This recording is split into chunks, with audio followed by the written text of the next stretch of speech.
था Saint Michael's Institute of Technology में engineering करने, और इस कॉलेज का रूल था कि सारे स्टूडेंट्स को कैंपस के हॉस्टल में रहना होगा। कबीर अपने एडमिशन को लेकर बहुत खुश था। इनफैक्ट वो अपने घर से कॉलेज जाने वाला पहला लड़का था, और जिस चीज का वो सबसे ज्यादा इंतजार कर रहा था वो थी फ्रेशर्स नाइट। सब इस रात के लिए बहुत एक्साइटेड थे, और ट्रेडिशन के हिसाब से सबको अपने साथ एक डांस पार्टनर लेकर आना था। कबीर की इससे पहले कोई गर्लफ्रेंड नहीं रही थी, और उसने आज तक किसी भी लड़की को डेट के लिए नहीं पूछा था, लेकिन फ्रेशर्स नाइट के लिए उसके दिल में कोई थी, रागनी कॉलेज की सबसे सुंदर लड़कियों में से एक थी, जिसे कॉलेज के पहले दिन देखते ही कबीर को उससे प्यार हो गया था। कबीर ने हिम्मत करके रागनी को फ्रेशर्स नाइट के लिए पूछा, और रागनी ने मुस्कुराते हुए हाँ भी कह दिया। रागनी ने कबीर से उसे शाम को पिक करने को कहा। ये सुनकर कबीर की खुशी का कोई ठिकाना नहीं रहा, और वो शाम को टाइम से पहले ही रागनी के हॉस्टल के बाहर पहुंच गया। उसे वहां रागनी मिली तो सही, लेकिन वो अकेली नहीं थी। उसके साथ उनका कॉलेज सीनियर विराज और उसके कुछ दोस्त भी थे। कबीर के आते ही विराज उसको कॉलर से पकड़कर मारने लगा, और बस यही कहता रहा कि फर्स्ट ईयर होकर उसमें इतनी हिम्मत कहां से आ गई कि उसने विराज की गर्लफ्रेंड रागनी को फ्रेशर्स नाइट के लिए पूछ लिया। उस दिन विराज और उसके दोस्तों ने उस मासूम से कबीर को बहुत मारा। जैसे जैसे वक्त बीता, विराज और उसके दोस्तों ने कबीर का जीना हराम कर दिया। वो उसे जहां देखते वहीं तंग करने लगते, और पूरी रात उसके हॉस्टल रूम के बाहर शोर मचाते, उसे मेंटली टॉर्चर करते। एक रात कबीर सोने की कोशिश कर रहा था, और उसे नींद ही नहीं आ रही थी। कबीर जब करवट बदलते बदलते थक गया तो उसने अपना फोन स्विच ऑन किया। कहीं पर कुछ भी इंटरेस्टिंग नहीं था।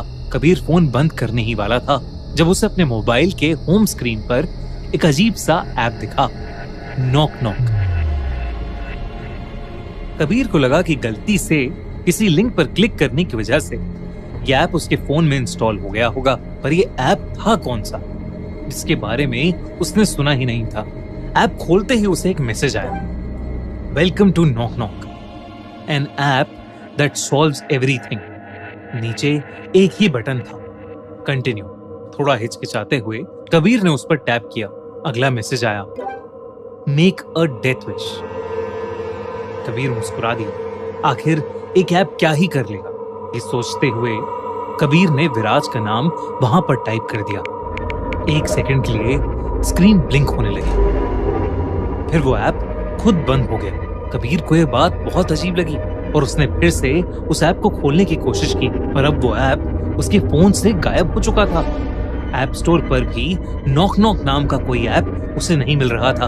उसने सोचा कि शायद उसके फोन में वायरस आ गया है, इसीलिए उसने फोन को फॉर्मेट किया और फोन साइड में रखकर वो फिर से गहरी नींद में सो गया। अगली सुबह कबीर की आंख उसके फोन की नोटिफिकेशन से खुली। उसने अपना फोन चेक किया तो सबसे पहले उसका ध्यान टाइम पर गया। वो क्लास के लिए बहुत लेट हो गया था। इसी चक्कर में वो नोटिफिकेशन के बारे में सब भूलकर फटाफट तैयार हुआ और अपने रूम से क्लास के लिए भागा। कॉरिडोर से गुजरता हुआ वो नीचे जा रहा था। तभी उसने देखा कि रूम नंबर 21, विराज का रूम, पुलिस टेप से सील हो चुका था। आसपास पुलिस वाले, हॉस्टल वार्डन और कुछ स्टूडेंट्स खड़े थे। कबीर ने पास खड़े एक सीनियर से पूछा कि वहां क्या चल रहा है, पर जो जवाब उसे मिला उसे सुनकर उसके रोंगटे खड़े हो गए। विराज का किसी ने गला काटकर मर्डर कर दिया था। वो कट इतना गहरा था कि विराज का सर उसकी बॉडी से अलग हो चुका था। पर हैरानी की बात यह थी कि जब पुलिस आई तब विराज का कमरा अंदर से लॉक था। न किसी ने कोई आवाज सुनी थी और ना ही कहीं पर कोई फोर्स्ड एंट्री के निशान थे। कबीर के दिमाग में पिछली रात वाला इंसिडेंट आया। उसने तुरंत फोन खोला और देखा कि वो ऐप उसके फोन में फिर से आ गया था और उसे जो नोटिफिकेशन सुबह आया था उसमें लिखा था नॉक नॉक, प्रॉब्लम सॉल्व्ड। ये पढ़ के उसके हाथ से फोन गिर गया। पर ऐसा कैसे हो सकता था? कबीर ने फटाफट अपना फोन उठाया ताकि वो ऐप अनइंस्टॉल कर सके, पर कबीर उस ऐप को डिलीट ही नहीं कर पा रहा था। कबीर के पैरों तले जमीन खिसक चुकी थी। क्या विराज की मौत का कारण वो खुद था? इसी कश्मकश में फंसा कबीर कुछ ही क्लासेस के बाद वापस अपने रूम में चला गया। दोपहर हो चुकी थी, सब बच्चे क्लासेस अटेंड कर रहे थे और पूरा हॉस्टल खाली था। कबीर अकेला डरा सहमा अपने रूम में बैठा था। तभी उसके दरवाजे पर किसी ने नॉक किया। कबीर उठकर देखने गया तो दरवाजे पर कोई नहीं था। अब कबीर थोड़ा घबराने लगा था। उसने फिर से उस ऐप को अपने फोन से हटाने की कोशिश की, पर वो ऐप डिलीट ही नहीं हो रही थी। डर कर कबीर ने अपना फोन ही बंद कर दिया। लेकिन फिर कुछ देर बाद उसके फोन पर फिर से एक नोटिफिकेशन आया, push Ragini from the stairs. मतलब रागनी को सीढ़ियों से नीचे गिरा दो। ये पढ़कर कबीर बहुत ज्यादा डर गया और उसने अपना फोन जमीन पर पटक दिया। पर उसके बावजूद उसके फोन पर नोटिफिकेशंस आते ही रहे। तंग आकर कबीर ने फिर से फोन उठाया तो इस बार उस ऐप पर एक वॉइस मैसेज था। कबीर ने घबराते हुए उस मैसेज को खोला और वो मैसेज सुनकर उसका दिल दहल गया। अगर तुम नहीं करोगे तो इससे पहले कबीर कुछ कर पाता, उस ऐप पर कुछ और ऑप्शंस आए, पुश रागनी और कट कश्वी। कबीर के हाथ पांव जम गए। कश्वी तो उसकी छोटी बहन का नाम था। अचानक उसे ऐसा महसूस हुआ जैसे कोई उसके ठीक पीछे खड़ा है। उसकी गर्म सांसें कबीर को अपनी गर्दन पर महसूस हो रही थीं। कबीर के अंदर इतनी हिम्मत नहीं थी कि वो मुड़कर देख सके और तभी उसके कान में वही वॉइस नोट वाली आवाज आई, किसी को तो चूज करना पड़ेगा। अब कबीर समझ गया था कि अगर वो रागनी वाला ऑप्शन चूज नहीं करेगा तो उसकी बहन कश्वी को अपनी जान से हाथ धोना पड़ेगा। कबीर के हाथ कांपने लगे, पर हिम्मत जुटाकर उसने एक सेकंड के लिए फोन से नजरें उठाई और सामने लगे शीशे में झांका।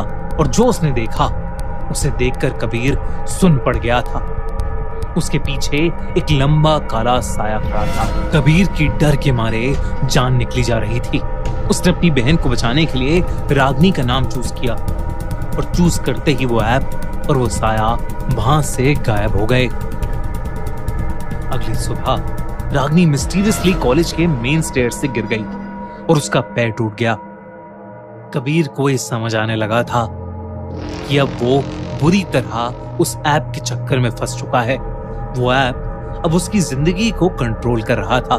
कबीर को कुछ समझ नहीं आ रहा था कि वो कैसे इस सब से बाहर निकले। कबीर ने अपने कमरे में खुद को बंद कर लिया और पागलों की तरह कांपते हुए रोने लगा। और तभी उसके फोन पर फिर से एक नोटिफिकेशन आया, पर इस बार कबीर ने अपने फोन को खोलने की बजाय उसे पूरी तरह से तोड़ दिया। उस दिन के बाद अगर उसे किसी से भी बात करनी होती तो वो हॉस्टल का लैंडलाइन यूज करता। अगले कुछ दिन कबीर के लिए बहुत शांत गुजरे, लेकिन फिर एक दिन अपनी क्लासेस अटेंड करने के बाद कबीर ने अपने घर पर बात करने के लिए लैंडलाइन से फोन मिलाया। लेकिन सामने से जो आवाज आई तो कबीर की माँ की नहीं बल्कि वही आवाज थी जो उसने वॉइस मैसेजेस में सुनी थी। तुम्हें क्या लगा सब खत्म हो गया? फोन वहीं छोड़कर कबीर वहां से भागा, पर अब उसे लगने लगा था कि शायद वो इस चीज से कभी निकल नहीं पाएगा। उसने अपने रूम में बैठकर ये सब कुछ अपनी डायरी में लिखा। तभी फिर से उसे अपने फोन की नोटिफिकेशन की आवाज आई। उसने अपनी डेस्क के आसपास देखा और लास्ट में उसके डेस्क के एक ड्रॉर में उसे अपना पुराना फोन सही सलामत पड़ा मिला। वही फोन जो उसने कुछ दिनों पहले पूरी तरीके से तोड़ दिया था। अब उसने मान लिया था कि वो ये सब कुछ खत्म करके रहेगा। इस बार नॉक नॉक ऐप पर लिखा था, cut the brakes of principal's car, यानी प्रिंसिपल की गाड़ी के ब्रेक्स काट दो। कबीर से सहा नहीं गया और उसने गुस्से में वापस टाइप किया, what if I don't, what do you want in return. तभी उसके फोन पर 4 नाम आए और वो सारे नाम उसके परिवार वालों के थे। उसके ठीक नीचे लिखा था, किल 1। कबीर इस चंगुल से निकलने की कोशिश कर रहा था, पर वो इसमें और उलझता जा रहा था।